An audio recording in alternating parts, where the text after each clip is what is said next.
आपको बताऊं, ये बहुत अच्छा, मैं ये पॉइंट छूट गया मुझसे।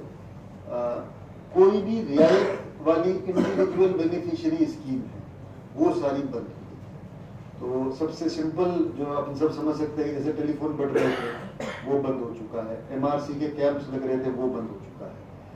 अब कुछ ग्रे एरियाज में अपन एंटर करते हैं कि साहब ये कैसे रहेगी। तो जैसे अभी आपने पूछा पट्टों का, तो जो रियायती पट्टे थे जो आपको प्रशासन शहरों के संघ अभियान के अंतर्गत मिल रहे थे, प्रशासन गांवों के संघ अभियान के अंतर्गत मिल रहे थे, उन सब पर रोक लग चुकी।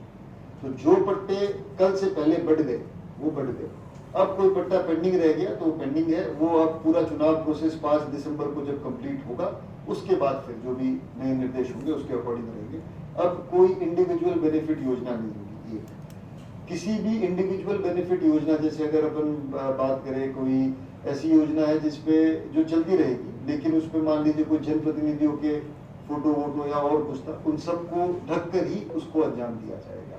तो कोई भी रियायत वाली इंडिविजुअल बेनिफिट योजना अब नहीं चल सकती। कोई भी निर्माण कार्य, सड़कें वगैरह कोई भी अभी नहीं बनेगी। सब जो निर्माण कार्य शुरू हो गए कल से पहले वो चालू हो सकते हैं, भले वो एक दिन पहले भी शुरू हुआ तो वो कंटिन्यू कर जाएगा। पर जिस कार्य को वर्किंग एजेंसी ने शुरू नहीं किया वो अब चुनाव प्रोसेस तक नहीं हो सकते। यदि वर्किंग एजेंसी को लगता है कि साहब ये बहुत आवश्यक है जनहित के लिए, तो हमें चुनाव आयोग से परमिशन लेके उस काम को शुरू करना। टेंडर चाहे भले हो गए मगर निर्माण शुरू नहीं होता, वर्क ऑर्डर भी हो गया। टेंडर नहीं, मैं एक स्टेप आगे आ रहा हूँ। अगर वर्किंग एजेंसी ने वर्क ऑर्डर भी दे दिया था लेकिन मौके पे काम कल तक आप शुरू नहीं करा पाए तो वो अब काम नहीं। वोटर्स के ट्रांसफर मैटर, वोटर्स के ट्रांसफर मैटर, किसके ट्रांसफर सर? वोटर्स का, जैसे कोई वोटर है एक ही विधानसभा में या अलग विधानसभा में है, नया, जैसे सर ने अभी बताया 26 तक अप्लाई कर सकता है, लेकिन डिलीशन नहीं होगा। कोई अगर ट्रांसफर मैटर है तो मैं वही बता, अब किसी का नाम ट्रांसफर मतलब डिलीट नहीं हो सकता। तो इसमें केवल अब जो काम हो सकता है, पहले तो अपन उसको दो, ये अच्छा सवाल है ताकि लोगों को भी क्लैरिटी रहे। एक तो 9 तारीख से पहले जो फॉर्म प्राप्त थे अपने को, कल से पहले घोषणा से पहले, उन फॉर्म्स का निस्तारण तो नियम अनुसार किया जा सकता है जो भी फॉर्म प्राप्त था। 9 तारीख के बाद केवल नाम जोड़ा जा सकता है। 6 नंबर फॉर्म किसी का नाम जुड़ना है नया, वो हो सकता है, या कोई अपना एड्रेस स्थान का परिवर्तन है फॉर्म नंबर 8 से, तो ये 2 चीजें हो सकती है। ये 2 चीजें भी होगी। नॉमिनेशन की आखिरी तारीख है 6 तारीख, उससे 10 दिन पहले तक प्राप्त फॉर्म्स पे। तो नॉमिनेशन के 10 दिन अपन एक बार रफली मान ले, जैसे 26 या 27 अक्टूबर हो गया, तो 26 या 27 अक्टूबर तक जो ये 6 नंबर 9 तारीख से लेकर 26 तारीख तक 9 नंबर फॉर्म और 8 नंबर में केवल स्थान परिवर्तन का जो फॉर्म है उसको अपन एंटरटेन कर सकते हैं। उसके बाद वो भी बंद हो जाएगा। तो डिलीशन का किसी का सवाल ही नहीं है कि कोई आप जैसे आप अगर एक विधानसभा से डिलीट करके दूसरी विधानसभा में जाना चाह रहे हैं तो एक विधानसभा से आप डिलीट नहीं कर पाएंगे। कई वोटर लिस्ट में सर डबल नाम है, अब डिलीशन नहीं हो सकता। वैसे तो इस बार डोर टू डोर करके और इस सारी कार्रवाई को बहुत अच्छे तरीके से अंजाम दिया गया, फिर भी अगर किसी का कोई एरर है, कोई नाम रह गया, तो डिलीशन का काम अब इलेक्शन कमीशन ने रोक दिया। सर पाली शहर के अंदर 65 वार्ड है। हाँ। एक बंदे का नाम है वार्ड नंबर 1 में, उसी बंदे का नाम है वार्ड नंबर 20 में, तो क्या 2 वोट देगा वो? नहीं, 2, मैं आपको वही कह रहा हूँ। अब देखिए ये सब बात अपन, अब पहले तो आप मेरे को ऐसे नाम दीजिए कि जिनके 2 जगह है, ठीक है, तो वो अपन अलग से चेक करेंगे। पर नाम अब डिलीट नहीं हो सकता, क्योंकि अभी SSR की एक वृहद एक्टिविटी चली थी जिसमें इन सब पे हजारों की संख्या में दावे आपत्ति आई है। तो जिसको भी आपत्ति थी किसी के 2 नाम से, आपको हो सकता है मेरे 2 नाम पर आपत्ति थी, तो जो सवाल आप अब कर रहे हैं ये SSR में अपेक्षित था। और हमारे BLOs ने भी जो सर्वे किए या जो घर घर जाके जो काम किया उसमें उनके पास भी सू मोटू नाम है, तो बहुत सारी कार्रवाई अपन ने इस पे करी। फिर भी अब कोई नाम कटने वाली श्रेणी में नहीं है, उस पर तो रोक है। पर आपकी कोई ऐसे केसेस है तो आप हमें बताएं ताकि हम उसको आइडेंटिफाई करें। सर कोई प्रत्याशी है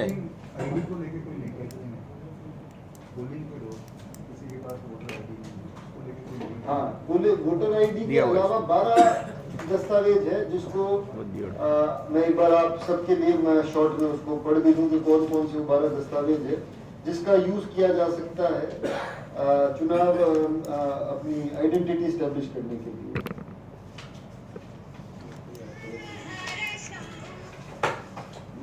उसमें आपके आधार कार्ड, ड्राइविंग लाइसेंस, इस तरह के पासपोर्ट, पैन कार्ड, ये 12 आइटम्स है। मैं आपको लिस्ट अभी एक बार शेयर कर दूंगा, आप थोड़ी सी मेरे पास 12 आइटम्स वो पीआर ग्रुप में हो जाएगी। सर ये प्रत्याशी अगर चुनाव लड़ता है, निर्दलीय प्रत्याशी, और अगर कोई उसका अपहरण हो जाता है या उसकी मौत हो जाती है तो चुनाव कैंसिल होते हैं? पहले तो ऐसा होता था, अभी नहीं होते। होते क्या होने वाला है क्या? कोई अपहरण हो जाए तो ध्यान रखिए। क्या हुआ सर? 84 में मैंने चुनाव लड़ा था तो उस टाइम ऐसा हुआ होता था, 84 की बात कर रहा हूँ मैं, तो उस टाइम ऐसा होता था कि अगर निर्दलीय प्रत्याशी का अपहरण हो जाता है या मौत हो जाती है तो चुनाव निरस्त होते थे। क्या आपका सेंसिटिव सवाल है तो मैं इससे संबंधित एक बार प्रॉपर्ली पूरा पढ़ के फिर आपको। ठीक है सर, थैंक यू। ये जो अपने डॉक्यूमेंट्स है वो थे Aadhaar card, NREGA job card, EPIC के अलावा, अगर एपिक है तो बहुत बढ़िया, किसी जगह आप एपिक नहीं के अलावा इन कार्ड इनका भी यूज कर सकते हैं। Aadhaar, NREGA job card, passbook with photograph issued by bank post office, health insurance smart card issued under the scheme of ministry of labour, driving licence, PAN card, smart card issued by RGI under NPR, Indian passport, pension document with photograph, service identity cards with photograph issued to employees by central state government, PSUs, public limited companies, and official identity cards issued to MPs, MLAs, MLCs, and last जो है वो unique disability ID, UDID card, Ministry of Social, issued by Ministry of Social Justice and Empowerment, Government of India। तो ये जो 12 दस्तावेज है epic के अलावा इनका भी है। ये बात है सवाल सर, विज्ञापन की जो बात है ये उम्मीदवारों की घोषणा के बाद से लागू है या ये तो चुनाव घोषणा से अब लागू है। अब लागू कोई भी है आज। राजनीतिक विज्ञापन है, पॉलिटिकल विज्ञापन है, या पॉलिटिकल खबर? सर सोशल मीडिया पे जो ये विज्ञापन जारी होंगे उनके निगरानी के लिए क्या होगा? उनके लिए भी हमने सोशल मीडिया की टीम बनाई है निगरानी के लिए। अभी अब दिन जो चलेंगे कंट्रोल रूम में तो आप देखेंगे कि वहां पर हमने कंटिन्यूसली मॉनिटर करने के लिए रखा है। साथ ही क्योंकि अब बड़ा मतलब जो इन्फॉर्मेशन का फ्लो है वो भी सिंपल है, तो सी विजिल के माध्यम से टेलीफोनिकली कोई भी व्यक्ति किसी के बारे में बताएगा कि साहब ये लोग यहाँ पर इस प्रकार का दुष्प्रचार कर रहे हैं और चीजें कर रहे हैं, तो वो उसको तुरंत उसकी कॉग्निजेंस लेंगे। और इलेक्शन कमीशन के भी इस बार सख्त निर्देश है कि जहां पर इस प्रकार का वायलेशन पाया जाए तो उनके विरुद्ध फिर सख्त कार्रवाई तक FIR दर्ज कराने से लेके अन्य जो कार्रवाई है वो सारी कार्रवाई करनी पड़ेगी। एक एसपी साहब से सवाल है सर, पिछले कई वर्षों से 100 नंबर काम नहीं कर रहा सर। 100 नंबर जो आपने कहा है वो कार्य नहीं कर रहा पालिका। जोधपुर में जाएंगे तो कार्य करेगा सर? नहीं, 100 नंबर ऐसा नहीं है। 100 नंबर काम कर रहा है। उसमें अभय कमांड कंट्रोल सेंटर बनने के बाद जो वो कॉल है वो फॉल करती है जोधपुर डिविजनल हेडक्वार्टर पे, वहां से वो फॉरवर्ड होती है हमारे वाले कंट्रोल रूम में अभय कमांड में। फिर वहां पूरा एक उसका इंसिडेंस जनरेट होता है, उसमें बकायदा हमारे तो रिएक्शन टाइम, रिस्पॉन्स टाइम भी देखा जाता है। तो ये कहना ये सही है भी डायरेक्ट फॉल करना वो, क्योंकि अभय कमांड के बाद क्या वो डिविजनल हेडक्वार्टर पे फॉल करने लगते हैं। रिंग जारी रिंग नहीं जारी रिंग नहीं जा रही तो वो मैं एक बार उसको अभय कमांड वालों को बोल देता हूँ, वो चेक करा नहीं। हाँ परेशानी सर, और ये कंट्रोल रूम के वो नंबर भी हो वो भी सर। कंट्रोल रूम के नंबर है ना, एक दूसरा नंबर भी है वो 029 32 51 543 हाँ। वो नंबर भी बंद आ रहा है पिछले 3 वो मैं ऐसे करूंगा अभी अपने जो मीडिया वाला ग्रुप है ना उस पे डलवा दूँ। उसमें डलवा दें सर, सर, और जनता को सर्कुलेट हो जाएगा। डिजिटली अगर अपन बात करें जैसे एडवर्टाइजमेंट है तो बल्क SMS, वॉइस कॉल, ये व्हाट्सएप मार्केटिंग वगैरह, इनकी वो परमिशन वगैरह कैसे लेंगे और इन पे अपन कैसे कंट्रोल कर सकते हैं? देखिए सभी चीजों की जो इलेक्शन रिलेटेड है वो उनको परमिशन भी लेनी है और उसका एक अकाउंट भी रखना है। तो आप सही कह रहे हैं कि बहुत सारी चीजें ऐसी होती है कि जिसके ऊपर मान लीजिए या तो परमिशन नहीं ले रहे या सीधा खुद के स्तर से कर दिया, तो इसी को लेकर ही इस बार बहुत बड़े स्केल पे टीम्स बनाई गई है और जो भी वायलेशन हमारी जानकारी में आएगा, इसीलिए हम आपके मार्फत आज जो आप सब आए और अभी आपसे पहले राजनीतिक जो पार्टीज के लोग हैं उनको हम यही बार बार कह रहे थे कि कई बार अनजाने में अपन चीजें करते हैं, लेकिन इस बार इलेक्शन कमीशन इन बातों को लेकर सख्त है और कहीं पर भी बिना परमिशन इस तरह की चीजें हुई अगर पाई जाती है तो फिर उन पर कार्रवाई होगी, उनको और कॉन्सिक्वेंसेस भी देखने पड़ेंगे, प्लस उनके जो खर्चे हैं वो तो सब हम शेडो रजिस्टर रख के उसमें जोड़ेंगे। एक और चीज मैं आपके माध्यम से कहना चाह रहा था कि पिछले चुनाव 2018 से लेकर अब 2023 5 साल जो हो गए, इसमें सोशल मीडिया का बिल्कुल सिनेरियो बदल चुका है। आज 5 साल पहले हमने जब चुनाव कराए तो उस टाइम सोशल मीडिया का पेनिट्रेशन इस स्तर का नहीं था जो अब हो चुका है। आप भी इस बात को मानते हैं, अपन महसूस भी कर रहे हैं घर परिवार में सब जगह। और सोशल मीडिया की बहुत सारे एडवांटेजेस है, पर एक जो प्रॉब्लम रहती है वो है कि छोटी सी बात या एक अनसब्सटेंशिएटेड बात, छोटी बात नहीं कहूँगा, एक अनवेरीफाइड बात को बहुत जल्दी अफवाह का रूप मिल जाता है क्योंकि उसका पेनिट्रेशन बहुत फास्ट है। तो ये आपको भी मेरा आग्रह रहेगा, कोई भी जानकारी सूचना, कई बार आपके खुद के सोर्सेज होते हैं, आपको अलग से कहीं से मिल जाते हैं, आप हमसे पहले आप तक आ जाती है। और अगर आपको लगे कि वो कोई सेंसिटिव नेचर की बात है तो कृपया कर एक बात हमसे वेरीफाई जरूर कर लें। कोई हम, क्योंकि चुनाव में कई बार जाने अनजाने अगर हमने किसी अफवाह को मतलब एक तरीके से परकुलेट कर दिया या अफवाह फैलाने में जाने अनजाने हमारा योगदान हो गया तो इसको बड़ा गंभीरता से दिया जाएगा और वो कहीं पर भी मतलब किसी स्तर पर भी अपन इसको टॉलरेट नहीं कर पाएंगे। चुनाव की जो पूरा प्रोसेस है वो बिल्कुल ट्रांसपेरेंट है, एक एक चीज हम आपसे शेयर करेंगे, एक एक बात आपको बताएंगे। जो इलेक्शन जो पॉलिटिकल पार्टीज है उनके लोगों को साथ रख के करनी है, चाहे वो मशीनों के संबंध में हो, चाहे वो दूसरी जितनी भी बातें हैं, कोई भी चीज किसी से छुपी नहीं है। और तो इसमें कोई आपके जानकारी में कोई ऐसी सेंसिटिव बात है, कृपया एक बार आप हमसे जरूर उसको वेरीफाई कर लेंगे। साहब इस प्रकार की हमारे को सूचना आई है तो हमारे लिए भी एक तो जो इन्फॉर्मेशन आई है हम भी उसको वेरीफाई करके आपको क्रेडिबल क्या है स्टेटस या क्या स्टैंड है वो भी बता पाएंगे, तो आप ऑथेंटिक वेरीफाइड न्यूज चला पाएंगे।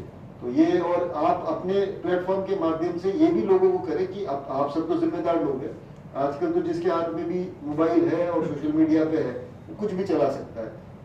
तो ये अपनी तरफ से ये जाए कि भाई सोशल मीडिया के ऊपर कोई भी व्यक्ति अफवाह फैलाता हुआ या चुनाव प्रक्रिया को दूषित करने की बातें फैलाते हुए गलत पाया जाएगा तो उसके विरुद्ध बड़ी सख्त कार्रवाई करेंगे। इसको आचार संहिता राष्ट्रपति भी आता है नहीं, आचार संहिता में तो सब आते हैं, तो है ना। आचार संहिता आपने बड़ा जेनेरिक सा बना दिया क्वेश्चन। आचार संहिता में 1000 चीजें हैं, कुछ चीजों के लिए उनको एग्जेम्पशन है। मैं आपको वही कहना चाह रहा हूँ, कोई भी वो हटा दी तो वो चेक करा लेंगे, पर कुछ चीजों के लिए जो संवैधानिक पदों पे लोग बैठे हैं उनको कुछ एग्जेम्पशन, कुछ सारे। तो ये तो केस टू केस बेसिस पे अपने को देखना पड़ेगा कि क्या एग्जेम्पशंस उनको अलाउड है तो वो उनको अलाउ करेंगे, कुछ एग्जेम्पशंस नहीं अलाउड है, सबके लिए एक जैसी बात है तो उस पर लागू हो जाएगी। सर पोलिंग स्टेशन पर मीडिया की क्या गाइडलाइन है, कहाँ कितना अलाउड है? वीडियो कैमरा लेके तो अंदर अलाउड नहीं है कोई भी।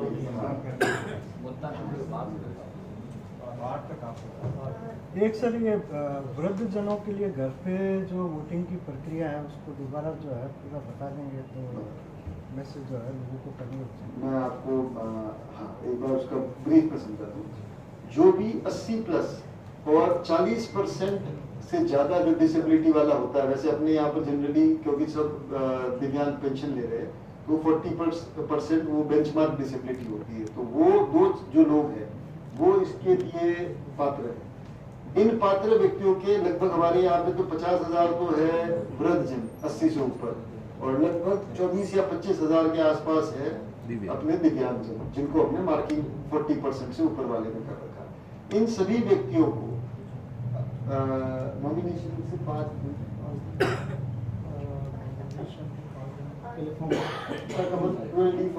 अभी हम इनसे 12D फॉर्म बांट रहे हैं, और 12D फॉर्म बेसिकली ये है जो ये इनको इनसे इनकी इंटीमेशन पूछी जा रही है कि आप लोग क्या घर पर वोट देना चाह रहे हैं, और ये लोग 5 दिन नॉमिनेशन के बाद तक अपनी इच्छा व्यक्त कर देंगे कि हम इसको करना, ये जो होम वोटिंग है इसका ऑप्शन हम एक्सरसाइज करना चाहते हैं। जो जो लोग अपना ऑप्शन एक्सरसाइज करेंगे तो लगभग हमारा अनुमान है कि 300 से 500 के बीच ये संख्या प्रति विधानसभा रहेगी। जो चुनाव दूसरी जगहों पर हुए हैं, अलग अलग जगह जहाँ फैसिलिटी दी गई है, अपने यहाँ भीलवाड़ा में एक उपचुनाव हुआ था, चुरू में एक उपचुनाव हुआ था, वहाँ ये फैसिलिटी दी गई थी, तो लगभग इसी संख्या में लोग थे।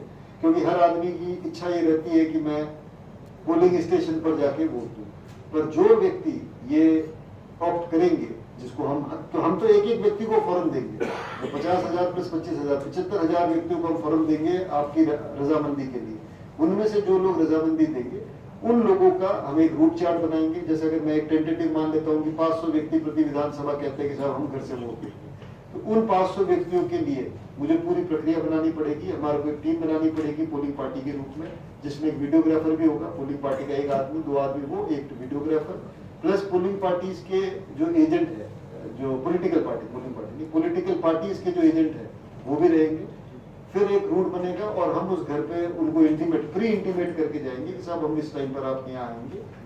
अगर वो व्यक्ति एक बार नहीं मिलता है तो हम दूसरी बार भी उसके यहाँ जाएंगे, पर अगर दूसरी बार भी वो टाइम देने के बाद नहीं मिलेंगे तो फिर तीसरी बार जाएंगे। सिलिकोसिस और इसमें एक और इम्पोर्टेंट चीज है, एक बार जिसने ऑप्ट कर लिया वो फिर वापस से ये नहीं है कि साहब मैंने एक बार ऑप्ट कर दिया इससे मतलब 12D के मार्फत वोटिंग करने के लिए घर पर, वो अपने फिर ऑप्शन को वापस से रीथिंक नहीं कर पाएंगे, क्योंकि हमें वोटर लिस्ट में मार्किंग करनी है। सर ये पेशेंट जो होते हैं सिलिकोसिस है, ऑपरेटेड पर्सन्स है, वो किसी श्रेणी में आते हैं?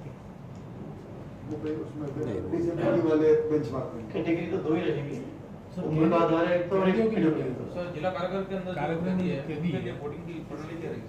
जिला कारागार के अंदर जो कैदी जेल में जो कैदी बंदी है, 4 दिन का जहाँ तक मेरी जानकारी है वोट का वो नहीं रहता, फिर मैं और आपको इसको क्लैरिफाई करके बता। एक सर इलेक्शन कमीशन का भी काफी दबाव रहता है, 60% मतदान होता है। आपने भी जिले में काफी प्रयास किए हैं 60% मतदान, लेकिन सबसे बड़ी समस्या है जो प्रवासी है वो नहीं, उनको मोटिवेट करने के लिए उनको तो अब आप हम तो कर ही रहे हैं, आपको भी इसमें हमारे साथ लगना पड़ेगा। देखिए ये एक्चुअल में अपने जिले के साथ एक वो है कि अपना पिछले विधानसभा में भी 33 जिले जो थे उसमें सबसे कम मतदान प्रतिशत जो था वो पाली जिले का था लास्ट में, और इस बात को अभी जब हम चुनाव आयोग की जो बैठक थी 30 तारीख को, उसमें भी उन्होंने अपनी कंसर्न रेज करी कि पाली में इतना कम क्यों होता है।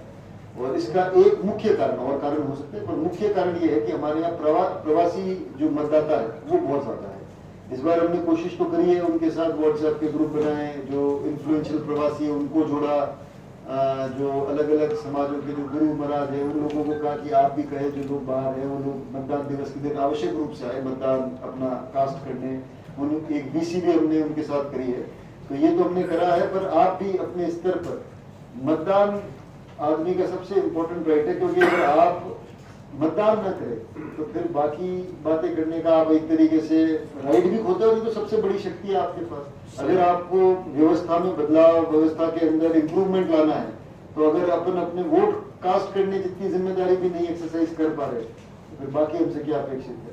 तो इसलिए आप लोगों से भी आग्रह है कि आपके चैनल्स, आपके अखबार, आपके जो भी प्रेस के जो संसाधन है, मीडिया प्लेटफॉर्म्स है, उसका आप भी थोड़ा इस्तेमाल करें, और प्रवासियों में हम इस बात की अलग जगह है कि वो लोग चुनाव के दौरान आवश्यक रूप से 40 लाख